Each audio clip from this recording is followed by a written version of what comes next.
Hello दोस्तों, नमस्ते, good morning. मैं काजोल मैसी आप सभी का स्वागत करती हूं आपके अपने चैनल IQ मेंटर पर।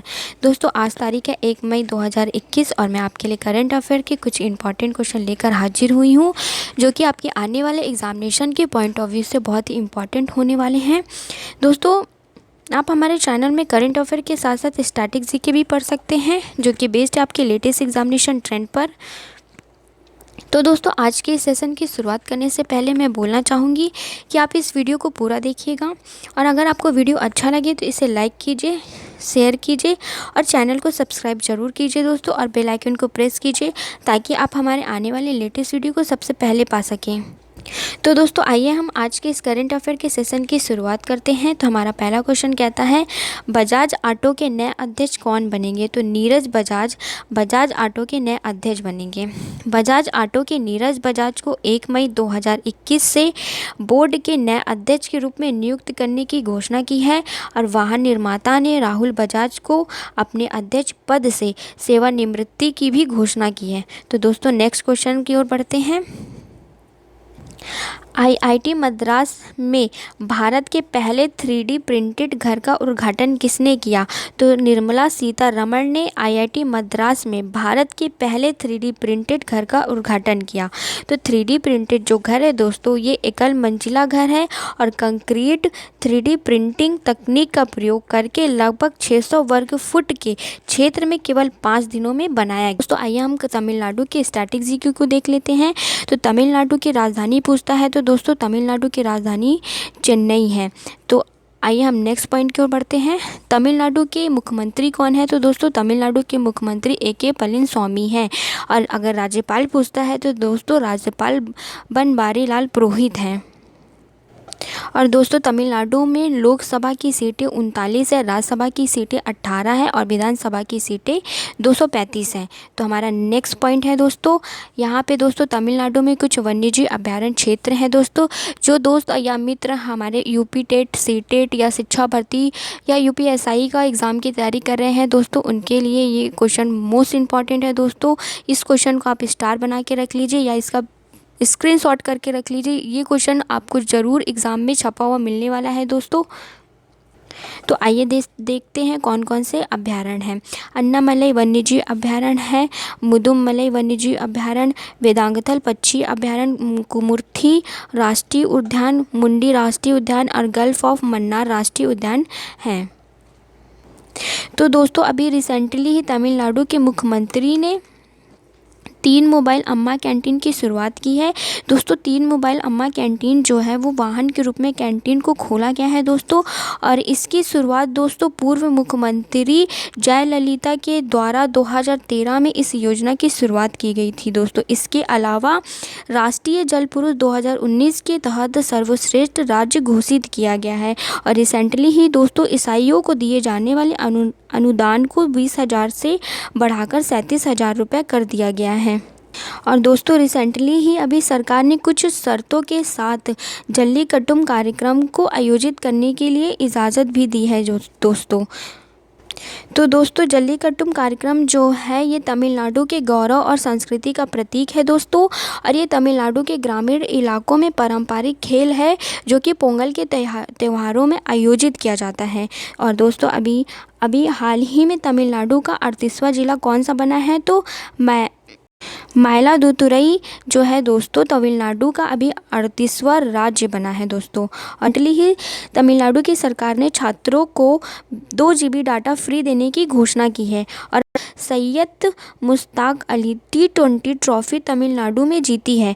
और अभी रिसेंट में ही दोस्तों IAS अधिकारी राजीव रंजन को तमिलनाडु राज्य का मुख्य सचिव नियुक्त किया गया है दोस्तों। तो आइए दोस्तों हम नेक्स्ट क्वेश्चन की ओर बढ़ते हैं। संगीत रूप अफ्रीकी अमेरिकियों द्वारा विकसित किया गया था।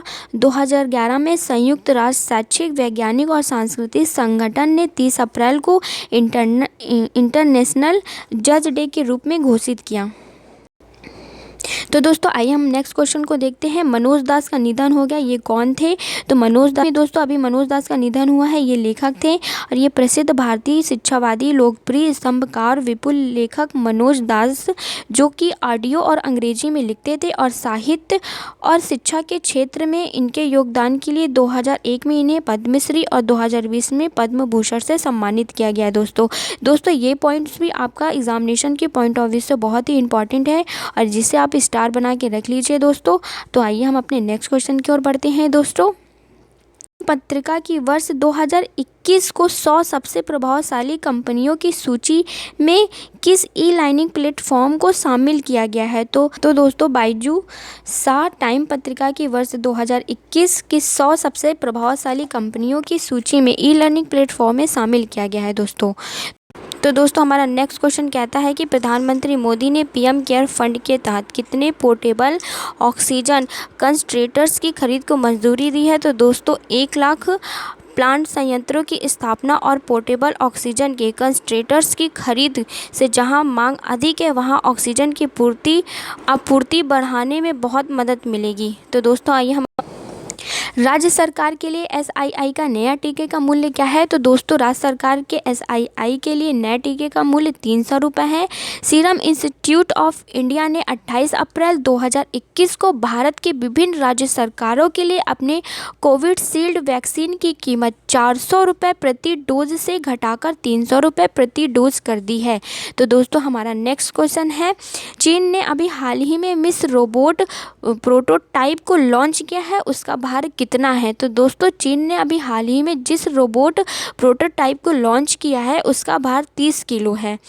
तो दोस्तों आइए हम अपना नेक्स्ट पॉइंट देखते हैं। शेंजन में स्थित ओरिजिस स्पेस द्वारा विकसित किया गया है। यह 30 किलो का रोबोट भविष्य की तकनीकों का मार्ग प्रशस्त करेगा जो क्षुद्र ग्रहों पर खनन करने की क्षमता रखेगा।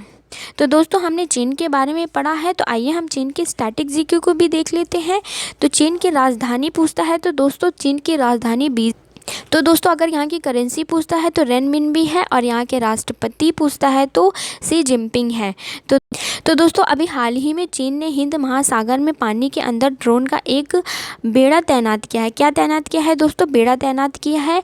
और टेस्ला ने अपनी सबसे बड़ी सुपर चार्ज सुविधा शुरू की है दोस्तों। और हमारा अगला पॉइंट है दोस्तों, चीन ने वायरस विज्ञानी शी झेंगली को सम्मानित किया है दोस्तों। ये तीनों पॉइंट दोस्तों आपके एग्जामिनेशन के पॉइंट ऑफ व्यू से बहुत ही इंपॉर्टेंट है दोस्तों, जिससे आप स्टार बना लीजिए दोस्तों। आपको ये एग्जामिनेशन में आपको ज़रूर छपा हुआ मिलने वाला है दोस्तों। तो दोस्तों रिसेंट में ही चीन ने प्रदूषण फैलाने वाली इकाइयों को ट्रैक करने के लिए नया प्लेटफॉर्म शुरू किया है और हाल ही में चीन ने अपने वर्ष के अनुसार अपने रक्षा बजट में 6.8% की बढ़ोतरी की है। और दोस्तों अभी रिसेंट में ही चीन ने 6% अधिक आर्थिक विकास लक्ष्य को तय किया है दोस्तों। इसके अलावा रूस और चीन ने अंतर्राष्ट्रीय लूनर रिसर्च स्टेशन स्थापित करने के लिए समझौता किया है दोस्तों। और इसके अलावा ईरान और चीन में 25 साल के सहयोग समझौते पर हस्ताक्षर किए हैं। और रिसेंट में ही चीन ने ब्रिटिश लोग और संस्थाओं पर प्रतिबंध की घोषणा की है। तो हमारा नेक्स्ट पॉइंट है, बोआओ फोरम फॉर एशिया वार्षिक सम्मेलन 2021 का आयोजन कहाँ हुआ है दोस्तों? तो इसका आयोजन चीन में हुआ। हम नेक्स्ट पॉइंट की ओर बढ़ते हैं दोस्तों। रिलायंस फाउंडेशन किस शहर में 1000 बेड की कोविड देखभाल की सुविधा स्थापित करेगा? तो दोस्तों जामनगर में 1000 बेड की कोविड देखभाल की सुविधा स्थापित करेगा। रिलायंस फाउंडेशन ने जामनगर में ऑक्सीजन की आपूर्ति के साथ 1000 बिस्तर वाली कोविड देखभाल सुविधा स्थापित करने का निर्णय लिया है और ये सभी सेवाएं नागरिकों को मुफ्त में उपलब्ध कराई जाएंगी। तो दोस्तों आइए हम अपने नेक्स्ट पॉइंट की ओर बढ़ते हैं। तो दोस्तों हमने अभी गुजरात के बारे में पढ़ा है, तो आइए हम इसके स्टैटिक जीके को भी देख लेते हैं। तो दोस्तों अगर पूछता है कि गुजरात की राजधानी क्या है, तो गुजरात की राजधानी गांधीनगर है। गुजरात के मुख्यमंत्री कौन है? तो गुजरात के मुख्यमंत्री विजय रूपानी है। और यहाँ के राज्यपाल कौन है? तो आचार्य देवव्रत हैं। गुजरात में दोस्तों लोकसभा की सीटें 26 है, राज्यसभा की 11 हैं और विधानसभा की 182 सीटें हैं। तो हमारा नेक्स्ट पॉइंट कहता है कि दोस्तों राज्य के अरहम दुनिया के सबसे कम उम्र के कंप्यूटर प्रोग्रामर बने हैं दोस्तों। और इसके अलावा रेलवे राज्य के 10 साल पुरानी नेग्रो गेज ट्रेन सेवा बंद की जा रही है। और हाल ही में दोस्तों गुजरात में शादी समारोह के लिए ऑनलाइन पंजीकरण करना अनिवार्य कर दिया गया है। और रिसेंट में ही दुनिया का सबसे बड़ा नवीनीकरण ऊर्जा पार्क का उद्घाटन गुजरात राज्य में किया गया है दोस्तों। और हाल ही में दीनदयाल क्लिनिक शुरू करने की घोषणा की गई है दोस्तों। कहाँ पे की गई है? तो हमारे गुजरात में ही की गई है। इसके अलावा दोस्तों राजकोट में नए AIIMS की आधारशिला रखी गई है दोस्तों। तो दोस्तों गुजरात ने पक्षियों को बचाने के लिए करुणा अभियान चलाया है। और इसके अलावा गुजरात सरकार ने बागवानी विकास मिशन की घोषणा भी की है दोस्तों। और इसके अलावा गुजरात सरकार ने शिवराजपुर बीच को विकसित करने की भी घोषणा की है दोस्तों। तो दोस्तों हम अपने नेक्स्ट पॉइंट की ओर बढ़ते हैं। तो किस देश ने एक सप्ताह के भीतर भारत में एक बड़ा ऑक्सीजन संयंत्र भेजने की योजना बनाई है? तो दोस्तों जर्मन है जो एक सप्ताह के भीतर भारत में एक बड़ा ऑक्सीजन संयंत्र भेजने की योजना बनाई है। भारत में जर्मनी के राजदूत वॉल्टर जे लिंडर ने इस बारे में 28 अप्रैल 2021 को सूचित किया। और यह ऑक्सीजन संयंत्र काफ़ी लोगों को ऑक्सीजन प्रदान करने की क्षमता सहित संचालित होगा। तो दोस्तों हमने जर्मनी के बारे में पढ़ा है, तो आइए हम जर्मनी के स्टैटिक जीके को भी देख लेते हैं। तो जर्मनी की यहाँ के चांसलर पूछते हैं, तो यहाँ के चांसलर एंजेला मर्केल हैं। तो दोस्तों आइए हम अपने नेक्स्ट क्वेश्चन की ओर बढ़ते हैं। तो हमारा नेक्स्ट क्वेश्चन कहता है कि आयुष्मान भारत दिवस कब मनाया गया है? तो दोस्तों आयुष्मान भारत दिवस 30 अप्रैल को मनाया गया है। इस योजना को अप्रैल 2018 में प्रधानमंत्री नरेंद्र मोदी द्वारा शुरू किया गया था। और इसका लक्ष्य क्या था दोस्तों? तो इसका लक्ष्य था प्रति परिवार प्रति वर्ष 5 लाख रुपए का स्वास्थ्य कवर प्रदान करना है। तो दोस्तों हमारा नेक्स्ट क्वेश्चन है, रोहित सरदारना का निधन हो गया है, वे कौन है? तो दोस्तों रोहित सरदारना का निधन हो गया है और ये एक पत्रकार हैं। और इन्हें दोस्तों 2018 में गणेश शंकर विद्यार्थी पुरस्कार भी मिला है। तो दोस्तों ये थे आज के कुछ इंपॉर्टेंट क्वेश्चन जो आपके आने वाले एग्जामिनेशन की पॉइंट ऑफ व्यू से इंपॉर्टेंट हो सकते हैं। तो दोस्तों आपको वीडियो अच्छा लगा है तो इसे लाइक कीजिए, शेयर कीजिए और चैनल को सब्सक्राइब करना बिल्कुल भी मत भूलिएगा। तो दोस्तों अगर आपको इस वीडियो का PDF चाहिए तो आप हमारे व्हाट्सएप ग्रुप को ज्वाइन कर सकते हैं। आप हमारे व्हाट्सएप ग्रुप को ज्वाइन करने के लिए 7268009584 पर हमें कैपिटल लेटर में ज्वाइन लिखकर भेजिए और आप हमारे व्हाट्सएप ग्रुप को ज्वाइन कर लेंगे। आपको हमारे व्हाट्सएप ग्रुप के जरिए अपकमिंग एग्जामिनेशन की डिटेल और अपकमिंग एग्जामिनेशन की PDF नोट्स सब कुछ फ्री में प्रोवाइड कराई जाती है दोस्तों। और आप हमारे इंस्टाग्राम पेज को भी फॉलो कर सकते हैं जहाँ पर आप डेली बूस्टर के माध्यम से कुछ ना कुछ डेली नया कुछ सीखेंगे। तो दोस्तों आज के सेशन को हम समाप्त करते हैं। Thank you so much for watching video. Have a nice day. Bye bye.